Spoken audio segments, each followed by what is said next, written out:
Bueno, estamos de vuelta y como decíamos, vamos a hablar de obras y vamos a dejar de hablar un poco del COVID, de sus efectos y vamos a hablar de asuntos que están relacionados con el empleo. Ya saben que se está hablando mucho de la obra pública como un gran contenedor, un nicho de trabajo ahora mismo que tantas personas relacionadas con la hostelería están en ERTE o en ERES y después de estos meses sus empresas deciden echar el cierre definitivamente. Es el caso de La Oliva. Luis Alba, bienvenido, buenos días.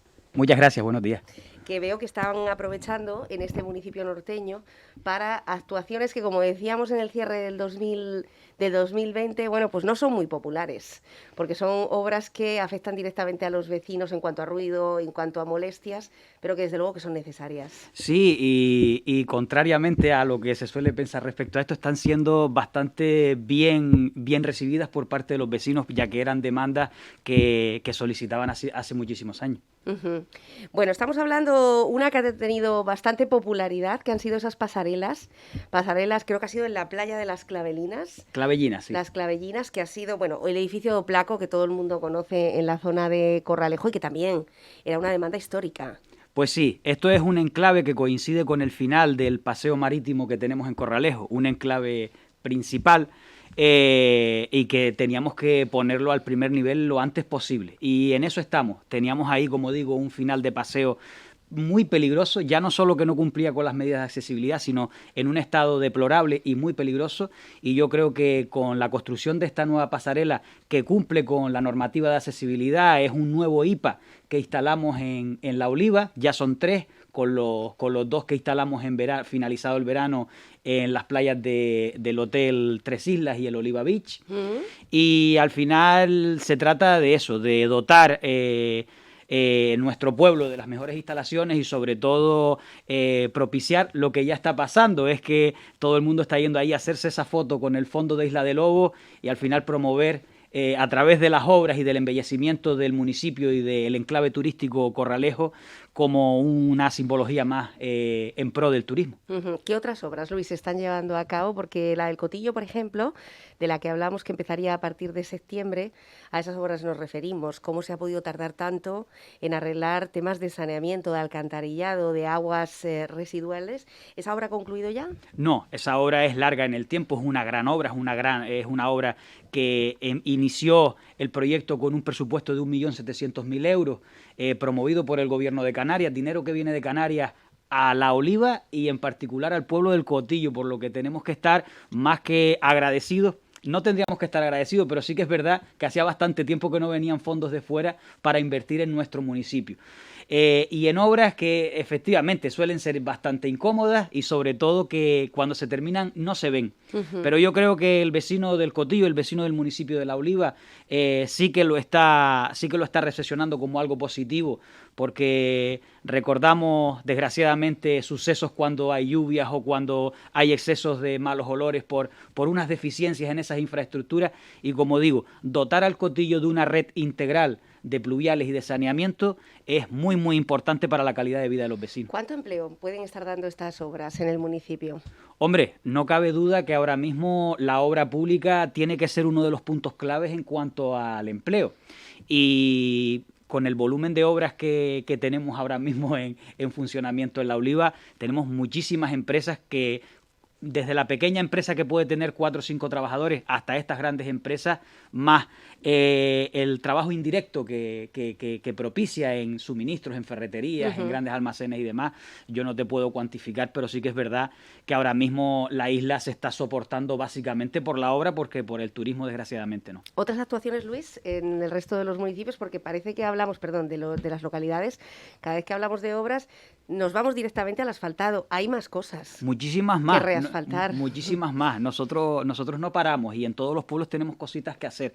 Ahora, por ejemplo, en el pueblo de Villaverde hemos terminado el acondicionamiento y rehabilitación de las aceras aledañas al colegio que todavía está en funcionamiento, al colegio de toda la vida de Villaverde, que se encontraban en muy mal estado y estaban soltando un polvo rojo hacía muchísimo tiempo que hacía una guarrería al colegio, los padres demandaban desde hace muchísimo tiempo, aparte del mal aspecto. Hemos dotado esas aceras de un nuevo material muy vistoso que ha tenido bastante aceptación y en definitiva hemos solucionado un problema y rehabilitado y embellecido esa travesía principal del pueblo de Villaverde. También en obras deportivas hay muchísimas. Mi compañero Jero viene con muchísima fuerza y nos está tocando todos los días la colaboración de obras. Y nosotros, por supuesto, que tendemos la mano porque somos muy sensibles también con el deporte en el municipio. Como te decía, obras en todos los pueblos, pero ahora mismo en funcionamiento. Un proyecto que está teniendo bastante aceptación por parte de los vecinos porque, como digo, son demandas del día a día y que parece que no se les daban importancia cuando al final es lo que realmente palpa el vecino del día a día, y es la reposición de aceras.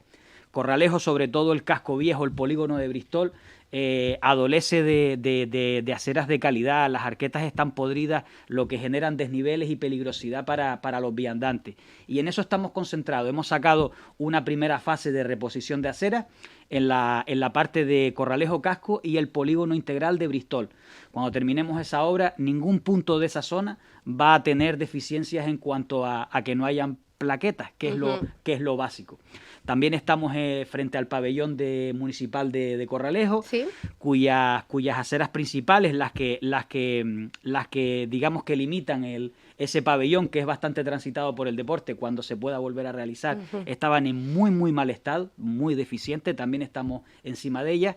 Y siguiendo ahora y en colaboración con mi compañero, el concejal Julio Santana, que está muy vinculado a las playas y al medio ambiente por sus competencias, pero además por sus sensibilidades. Estamos atacando de lleno el problema del saneamiento del casco viejo de Corralejo. Hemos condenado un número importante de nuevos encuentros con pozos negros. Y estamos ahora mismo ya sobre el muellito de Corralejo, un emblema histórico en el que estamos concentrados desde el minuto cero. Ahora mismo estamos renovando, en cuanto a obra y a petición, como digo, de mi compañero Julio Santana, todo el borde perimetral del muelle chico de Corralejo. Continuamente habían desprendimientos peligrosos para la gente que paseaba por allí, sí, para la gente que se bañaba. Ya estamos terminando todo ese borde perimetral. ¿El borde perimetral se refiere, Luis, a ese vallado? El borde perimetral es decir, que haya una separación. No, ahora mismo el borde perimetral de lo que es lo que limita el muelle con el agua, sí, se estaba cayendo. Ajá. Literalmente se estaba cayendo al mar. Entonces estaba en un estado deplorable y muy peligroso. Lo estamos renovando todo con un hormigón fibrado adecuado para el ámbito marino y reforzando y embelleciendo todo lo que es el borde perimetral para meternos de lleno con la instalación, y vamos a publicarlo, la instalación de un depósito impermeable en lo que es la base del muelle pequeño. Ese muelle pequeño ahora mismo consta de un depósito donde van a parar las aguas de saneamiento, las aguas negras, y que desde ahí se impulsan hacia afuera, ¿no? Porque es un punto bajo del pueblo de Corralejo. Sí. No nos podíamos permitir tener un depósito justo ahí de obra. Por muy bien rematado que esté, las filtraciones de agua tienen que estar sí o sí. Y nos hemos concentrado en buscar o en fabricar un depósito impermeable adaptado a la zona, que ya nos está llegando desde fábrica, para instalarlo ahí y garantizar que por ahí no hay problemas de vertidos hacia el muelle chico. Creo que yo tengo bastantes esperanzas en que esta nueva acción termine por mejorar definitivamente la calidad de las aguas de esa playa histórica. Bueno, Julio Santana, que no podemos, hoy mismo no puede entrar, pero sí nos ha explicado en muchas entrevistas que uno de sus principales objetivos, sueños, es abrir esa playa de par en par y sobre todo resolver, porque ya no es abrir, como se ha abierto en otras circunstancias, o se ha mirado para otro lado, usted bien lo sabe. Se refiere a resolver el asunto de dónde está el nudo exacto que está llevando esos vertidos a esa playa. ¿Esto lo resolvería, Luis? Nosotros tenemos un estudio hidrológico que nos plasma en un plano la cuenca subterránea que puede tener el fondo o la base terrestre de lo que es la zona del casco de Corralejo y por ende de muelle pequeño. En ese ámbito, como te digo, hemos encontrado en estos 6 meses importantes vertidos a través de pozos negros que se han terminado condenando y que efectivamente nos están dando unos resultados en esas analíticas que realizamos cada 15 días que nos hacen pensar de que estamos llegando a una solución definitiva. Efectivamente, se trata de abordar el tema donde está y de resolverlo para siempre. A mí me gusta, y a mi compañero Julio también, ser muy moderados y muy reservados en este aspecto, porque en cualquier momento podemos volver a tener una mala noticia y volver hacia atrás. Pero siendo moderados, tenemos resultados y sobre todo en el tiempo que nos hacen pensar que estamos en el buen camino. ¿No se pueden desviar esos vertidos a otra zona?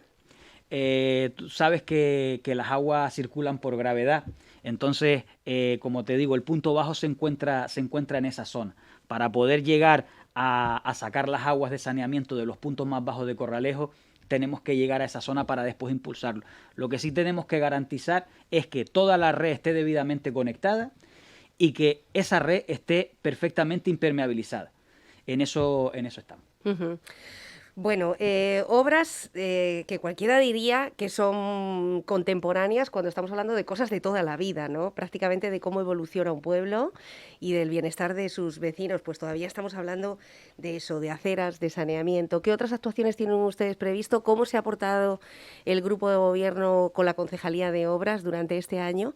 Y en caso de que también haya recortes desviados a asuntos sociales, ¿cuáles serán esas transferencias del Gobierno de Canarias? Como esto que acaba de mencionar. Que esté llegando 1 millón, casi 2 millones de euros por primera vez desde el Gobierno de Canarias al Cotillo. Quizás porque antes no se haya pedido. Mira, nos hemos concentrado paralelamente a todo el trajín diario en planificar. No teníamos proyectos en este ayuntamiento o teníamos muy pocos. Ahora hay un montón de líneas de ayuda de Europa, del Estado, del Gobierno de Canarias y corremos el riesgo de perder esa inversión en el municipio por no tener el trabajo hecho. Hemos estado concentrados, como te digo, paralelamente al trajín diario, en proyectar, en tener proyectos que nos permitan solicitar aquellas ayudas cuando estén. De hecho, en materia de agua y en particular en materia de saneamiento, hemos corrido muchísimo para realizar 5 proyectos de saneamiento, de mejoras de saneamiento necesarias, por ejemplo, en el pueblo de La Caleta, al lado de Parque Holandés, en la estación depuradora del Roque, que demanda una ampliación, la estación depuradora o la EVAR de La Oliva. Todo eso, hay unas líneas de financiación que ha sacado la Consejería de Transición Ecológica en el último año y que hemos corrido muchísimo para poder tener esos proyectos y por lo menos tener la posibilidad de que se nos financien esas obras. Seguimos paralelamente trabajando en ese tipo de proyectos que nos permitan acogernos a todas las ayudas que sabemos que vendrán. Sin proyectos no podríamos solicitar esas financiaciones. Yo creo que muchas veces el problema de que la financiación no llegue a La Oliva o a Fuerteventura, a La Oliva en particular, que es de lo que estamos hablando, es por no tener esa base de trabajo hecha, esa planificación que nos permita, cuando el dinero aparezca, poder luchar por él. Uh-huh. Exactamente, la falta de proyectos entre los pueblos. Bueno, estamos hablando de Muellito, estamos hablando de aceras. Sé que hay un plan de accesibilidad que va avanzando poco a poco también en el resto de los municipios, porque si uno quiere arreglar una tubería, en este momento es la tubería y después vendrá cómo hacemos esa acera. Pero yo siempre les pregunto lo mismo a todos los concejales porque es un tema que preocupa enormemente. Estamos hablando del aparcamiento en Corralejo y de si ustedes ya han proyectado cuál será esa zona alternativa o ese parking alternativo para intentar desatascar un centro que cada vez es más peatonal, cada vez parece más accesible, cada vez tiene más mejoras, pero donde es imposible llegar. A mí será por deformación profesional y como decía antes, creo que los pasos deben ser planificar y a partir de ahí que esos planes y esas direcciones nos digan cómo y dónde, ¿no? No disponemos de un plan de movilidad, no disponemos de un plan de espacio que nos permita proyectar, no solo para dar cabida a los problemas de hoy, sino a los que vendrán mañana, porque tenemos que tener en cuenta que tenemos que seguir desarrollándonos o que los pueblos van a seguir desarrollándose. Y en base a esos estudios podremos proponer las mejores soluciones. No cabe duda que Corralejo se inició un plan de peatonalización en el que no se tuvo en cuenta que esa peatonalización va a suponer una disminución de aparcamientos. Hoy en día tenemos esas zonas... Esa gran avenida, sí. Claro, esas zonas peatonales, esas zonas abiertas, que son muy buenas y que al final las ciudades y los pueblos tienden a eso. Sí, sí, pero sí. sí que es verdad que teníamos que haber abarcado el problema desde todos sus ámbitos. Y un problema tan importante como el aparcamiento se tenía que haber tenido en cuenta. Si se hubiera tenido en cuenta hoy, seguramente que no tendríamos estos problemas porque ya estarían esas obras ejecutadas y en funcionamiento. Ahora, años más tarde, tenemos que realizar ese tipo de estudios.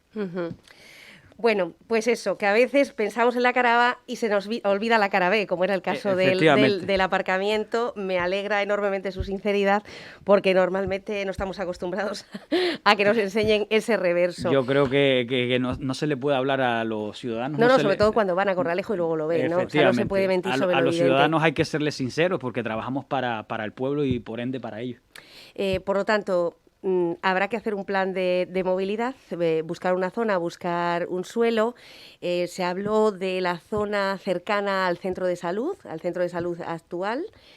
No sé si eso sigue en marcha, si esos terrenos siguen en marcha, si se podrían utilizar para un posible gran aparcamiento. Se habló incluso de un aparcamiento en vertical para que no ocupar tantísimo suelo y que sea más aprovechado. Y preguntarle ya de paso, ¿cómo van las obras del centro de salud? Bueno, el centro de salud, por las noticias que tengo, está ya terminado y en funcionamiento, gracias a Dios. ¿La ampliación? ¿Se puede hablar de una ampliación? Sí, porque la planta alta yo no las he visto en particular, he tenido la suerte de no tener que pasar por el interior del centro de salud, pero sí que por fuera ya se ve totalmente terminado y en uso. Bueno, por lo tanto, ¿el parking en vertical o de momento no hay un proyecto cerrado? Tendríamos que valorar todavía esas opciones de suelo, que estamos en eso, ¿no? ¿Cuál es la mejor disponibilidad del suelo? Valoramos varias fincas, varias zonas, unas que conllevarían el derribo de edificaciones existentes, otras que las hay. Y después en la zona alta, como comentabas, tenemos el problema del terreno. Esos terrenos están geniales y al final, efectivamente, el pueblo de Corralejo va a tener que tender a caminar hacia arriba, pero sí que nos encontramos ahí con un litigio legal porque ahí hay un plan parcial que lo derribó la justicia y en eso estamos. Con un suelo en esas condiciones no podemos plantear a día de hoy soluciones sobre él o soluciones estables. De acuerdo. Luis, ¿cómo respira el pacto de gobierno en La Oliva? Yo creo que muy bien. Lo digo porque todos los días hay comentarios y la verdad que la política en estos momentos, y esto es ya opinión personal, dista mucho de la realidad o de las necesidades del ciudadano. Y yo ahora mismo, como político, aunque lleve 6 meses en el cargo, tengo que ser responsable cuando me dicen que soy político, porque ahora mismo estoy dedicando mi tiempo y mi exclusividad a ello. Pero la verdad que creo que cuando las elecciones son, todos los movimientos políticos son lícitos y que quede claro y legítimo. Pero últimamente solo se habla de está mal, o sea, todo el día es el propiciar inestabilidad en las administraciones, que creo que no es bueno. Sobre todo en esta época nos deberíamos de concentrar exclusivamente en la tragedia que estamos viviendo día a día, en los problemas de los ciudadanos. La política tiempo habrá, porque la política es, y como digo, es legítima y es lo que hay. Pero yo creo que en este momento en particular, hablar de otra cosa que no sea solucionar los graves problemas que estamos viviendo con una crisis mundial que no conocíamos precedentes, yo creo que dista mucho de la realidad de las necesidades de la ciudadanía. Bueno, pues pero dejo claro eso. Que está todo bien. En la Oliva, gracias a Dios, está todo bien. Bueno, pues nos alegra. Luis Alba, concejal de Obras del Ayuntamiento, gracias por estar hoy con nosotros y detallarnos lo que se está haciendo en La Oliva también desde este punto de vista. Nada, como siempre, gracias a ustedes por venir y difundir un poco el trabajo que se realiza y disculpar a mi compañero Julio Santana. No se encuentra todavía al 100%, le deseo muchísima fuerza y muchísimo ánimo porque es muy necesario en La Oliva. Sí, todo el ánimo y un abrazo lleno de cariño al compañero Julio Santana, que como saben su padre falleció hace muy pocas semanas, concretamente 2 semanas. Bueno, pues ya ven, hablamos de obras, de donde está ahora mismo, donde mayor empleo se está generando dentro de los municipios y concretamente de las actuaciones que se están llevando en La Oliva. Buenos días. No se vayan, que volvemos con el grupo de gobierno del Ayuntamiento de Puerto del Rosario para conocer qué pasó en ese pleno que se celebraba ayer por la tarde en la Casa Consistorial.